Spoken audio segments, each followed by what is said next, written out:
How y'all doing out there? First video they're gonna be talking about Jason Tatum and Jaylen Brown.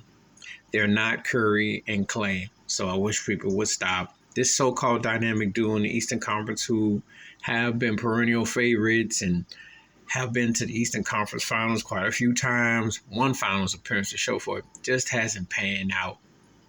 You know, are they even the equivalent to Kevin Durant and Russell Westbrook? You got to kind of wonder, because they're more closer to that in terms of success and what they've gotten than they are to Klay and to Steph. And I say this because, like I said before, the hype for Jason Tatum has been outrageous. Jaylen Brown too, but he was a turnover machine. And you got to kind of wonder. Brad Stevens has been the head coach, the president, been all through it.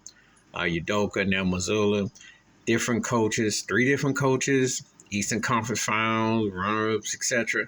And they just haven't gotten it done. And I still say it's about the lack of leadership. I just don't think they got that dude. I think Brown and Tatum have moments that they do things, but one looks greater. You know, Tatum, for the most part, they push him more, but they just don't get the job done. 3-point shooting is atrocious. Jaylen Brown's handles, he was getting his pocket pick. He was sloppy last night, you know. And it's been like that in big games. Just inconsistent, lethargic, lazy, and almost just don't care. Which just goes to show that talent alone doesn't win championships. You got to have some heart, mind, and soul. It's not just based on your skill set.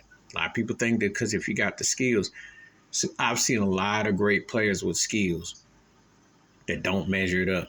And there have been guys who overachieve. And like I always say, you never let nobody hurt you, outplay you, outwork you.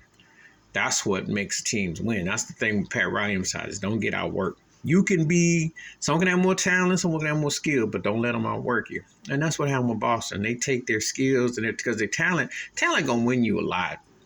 However, it's not utilized the right way. You'll come up short and you look soft. And again, Tatum and Brown ain't no Steph and Klay.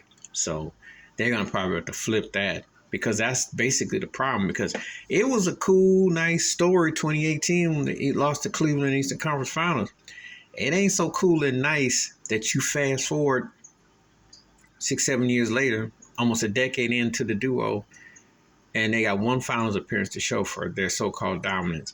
And Lord knows the hype has been there. Now, all due respect to the Kawhi Leonard run, LeBron's run, Giannis's run, and now we know with Miami with Jimmy Butler. But that team has underachieved. To be rocking that Shamrock and to be rocking Boston, they've underachieved. But tell me what you think. Please hit like, subscribe, welcome thoughts and comments, and I do respond. Thank you. Wash your hands. Keep your mind clear. Watch it for another. Share the video if you want to know them out.